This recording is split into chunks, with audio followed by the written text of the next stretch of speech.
শিমুলতলির জঙ্গলে একটা অনেক পুরনো বট গাছ ছিল। সেই গাছে একটি সুন্দর দোলনা টাঙানো ছিল, কিন্তু সেই দোলনায় কেউই বসতে সাহস পেত না। কোনো বাচ্চা পাখিও সেই দোলনার কাছে যেতে সাহস করত না, কেননা সেই দোলনাতে কোনো ডাইনি গাছের বাসা ছিল। দোলনাটি নিজে থেকেই সব সময় দুলতে থাকত। সেই গাছের সামনের গাছেই টুন্না ও টুনিয়া তাদের নতুন সংসার শুরু করে।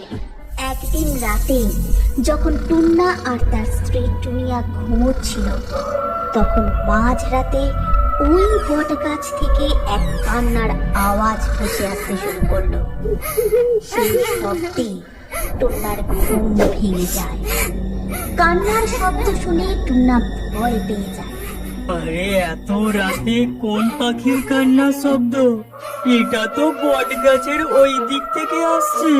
ওরে বাবা, কোনো ডাইনি পাখি নয় তো? ও দুনিয়া, ওঠো, দেখো দোলনার কাছ থেকে কার কান্নার শব্দ আসছে। কি বলছো গো?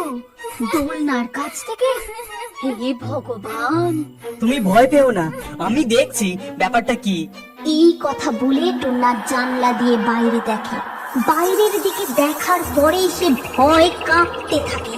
টুন্না বাইরের দিকে তাকানোর পরে দেখতে পায় সেই দোলনাটার উপর সাদা পালকে ভর্তি কোনো মহিলা পাখি বসে দোল খাচ্ছে আর জোরে জোরে হাসছে।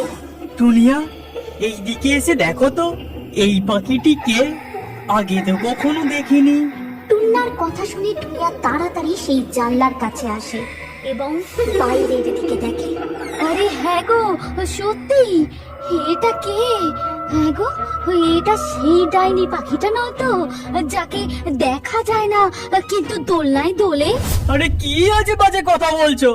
এই পাখিকে দেখে তোমার ডাইনি পাখি মনে হচ্ছে?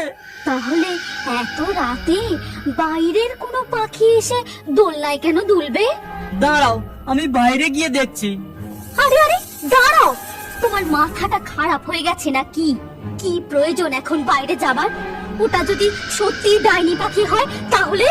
ঠিক তখনই ওই পাখি তাদের চোখের সামনে থেকে উধাও হয়ে যায়। আর এটা দেখার পর তারা দুজনেই ভয় কাঁপতে থাকে। এই এই পাখিটা তো গায়েব হয়ে গেল গো। দেখেছো, আমার ধারণাটা একেবারে ঠিক, ওটা ডাইনি পাখি ছিল। তুমি ঠিকই বলেছিলে, এতদিন তো দোলনা নিজে নিজেই দুলতো, এখন তো ডাইনি পাখিও দেখা যাচ্ছে। আমার মনে হচ্ছে তাড়াতাড়ি আমাদের এই বাসা ছাড়তে হবে, এখানে থাকা খুবই বিপজ্জনক।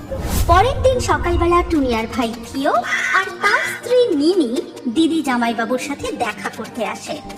দিদি, দিদি কোথায় গো? বাইরে এসো একবার। আরে থিও, এতদিন পরে দিদিকে মনে পড়লো? ভালো হয়েছে তোরা এসেছিস। আমারও তোদের জন্য খুব মন খারাপ করছিল। সবাই মিলে খুব আনন্দের সাথে সারাটা দিন কাটায়। তারপর রাত হয়ে যায়। থিও, তোদের দুজনের বিছানা আমি এই ঘরে করে দিয়েছি, আর যদি কিছু প্রয়োজন হয় আমরা পাশের ঘরেই আছি, ঠিক আছে? এবার ঘুমিয়ে পড়। এই কথা বলে টুন্না আর টুনিয়া শুতে চলে যায়। থিও ঘুমানোর জন্য সেই দিকেই এগোচ্ছিল, তখন নিনি জানলার বাইরে সেই দোলনাটিকে দেখতে পায়। দোলনা ছিল নিনির খুব পছন্দের, আর তাদের বাসায় কোনো দোলনাও ছিল না। কি গো, দেখো না, বাইরে একটা দোলনা রয়েছে। ইস, সারাদিনে একবারও আমি দেখতে পেলাম না। চলো না গো, একটু দোল খেয়ে আসি। কি মুশকিলে পড়লাম, এত রাতে দোলনা চড়তে বাইরে যাবে? শোনো না, খুব ঘুম পাচ্ছে, আর ছেড়ে দাও, কাল সকালে চড়বে, যত মন চায় চড়বে। এই কথা বলে থিও বিছানায় শুয়ে পড়ে এবং খুব তাড়াতাড়ি গভীর ঘুমে ঘুমিয়ে পড়ে। এই থিওটাও না শুধু ঘুমটাকে ভালোবাসে। কি করব, আমার যে খুব ইচ্ছে করছে দোলনায় দোল খেতে। আচ্ছা, যদি আমি একা গিয়েই দোলনায় দোল খেয়ে আসি? এই কথা বলে নিনি দরজা খুলে বাইরে বেরিয়ে পড়ে এবং দোলনার কাছে পৌঁছে যায়। দোলনাটা তো খুবই মজবুত মনে হচ্ছে, দোল খেতে খুব মজা হবে। লিলি দোলনার উপর বসে পড়ে এবং জোরে জোরে দুলতে থাকে। আর এইভাবে কিছুক্ষণ দোল খাবার পর খুব মজা হলো, কিন্তু এবার যেতে হবে। যদি থিওর ঘুম ভেঙে যায় আর দেখতে পায় যে আমি ঘরে নেই, তাহলে ও খুব রেগে যাবে। এই কথা ভেবে নিনি দোলনা থেকে নামতে যায়, কিন্তু সে নামতে পারে না। সে উপলব্ধি করে কেউ যেন তাকে জোর করে ধরে রেখেছে। এবার নিনি খুব ভয় পেয়ে যায়। আরে এটা কি হচ্ছে? আমি নামতে পারছি না কেন? কে আছে এখানে? আমাকে এভাবে কে ধরে রেখেছে? নিনি ভীষণ ভয় পেয়ে যায়। সে এদিকে ওদিকে দেখতে থাকে, কিন্তু ও কিছুই দেখতে পায় না। আমি এবার কি করে নামবো? হে ভগবান, আমাকে রক্ষা করো, বাঁচাও দিদি, থিও, আমাকে সাহায্য করো, থিও, বাঁচাও আমাকে। নিনির গলার আওয়াজ শুনে থিও, টুনা আর টুনিয়ার ঘুম ভেঙে যায়। টুনিয়া খুব তাড়াতাড়ি নিজের ভাইয়ের কাছে আসে। এটা তো নিনির আওয়াজ ছিল, কি হয়েছে ওর? ও কোথায়? আর জানি না দিদি, আমি তো ওর আওয়াজ পেয়ে ঘুম থেকে উঠলাম। টুনা জানলা দিয়ে বাইরের দিকটা দেখতে গিয়ে দেখে যে অজ্ঞান হয়ে মাটিতে পড়ে আছে নিনি। ওই দেখো, নিনি দোলনার সামনে পড়ে আছে। হে ভগবান, এ কি অনর্থ হয়ে গেল! সর্বনাশ! নিনি ওখানে কি করতে গিয়েছিল? তিনজনে খুব তাড়াতাড়ি দোলনার সামনে আসে। আর নিনি দোলনা চড়ার জন্য জেদ করছিল, আমি শুনিনি। ও তাই একাই চলে এসেছে, কিন্তু অজ্ঞান হয়ে গেছে কেন? তোকে আর কি বলবো ভাই, কিন্তু নিনির ওই দোলনার কাছে আসা উচিত হয়নি। ও খুব ভুল করে ফেলেছে। থিও, ওর এবার জ্ঞান ফেরা। থিও নিনির জ্ঞান ফেরানোর অনেক চেষ্টা করে, কিন্তু নিনির জ্ঞান কিছুতেই ফেরে না।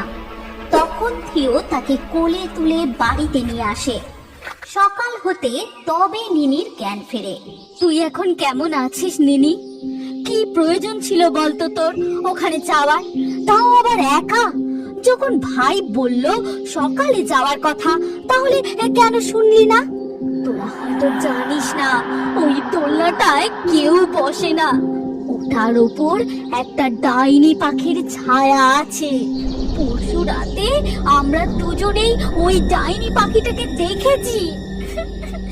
আমাকে ক্ষমা করে দাও দিদি। সেই রাতে সবাই যখন ঘুমোচ্ছিল, তখন নিনি হঠাৎই ঘুম থেকে জেগে ওঠে।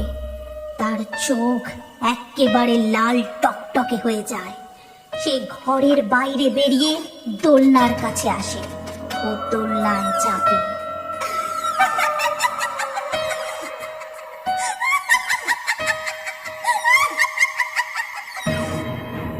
নিনির এই ভয়ঙ্কর হাসি শুনে থিও এবং বাকি সকলের ঘুম ভেঙে যায়।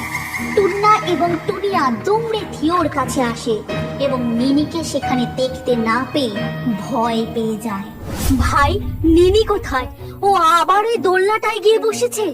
এরপরে তারা তিনজনে জানলা দিয়ে বাইরে দেখতে পায় নিনি দোলনায় বসে দোল খাচ্ছে। আচ্ছা থিও, তোর বউয়ের এত বুদ্ধি কম কেন রে? আবার এত রাতে ওই দোলনায় গিয়ে বসে পড়েছে। ওকে সামলে রাখতে পারিস না? আমি ওকে অনেক বুঝিয়েছিলাম দিদি, তবু এটা কেন করলো জানি না। এখন এসব ছাড়ো, তাড়াতাড়ি নিনির কাছে চলো।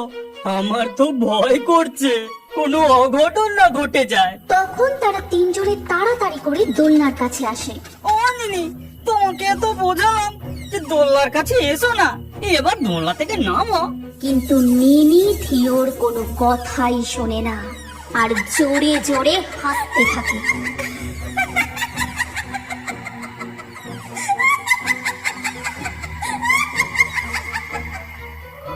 দেখো থিও, ওর চোখটাকে দেখো।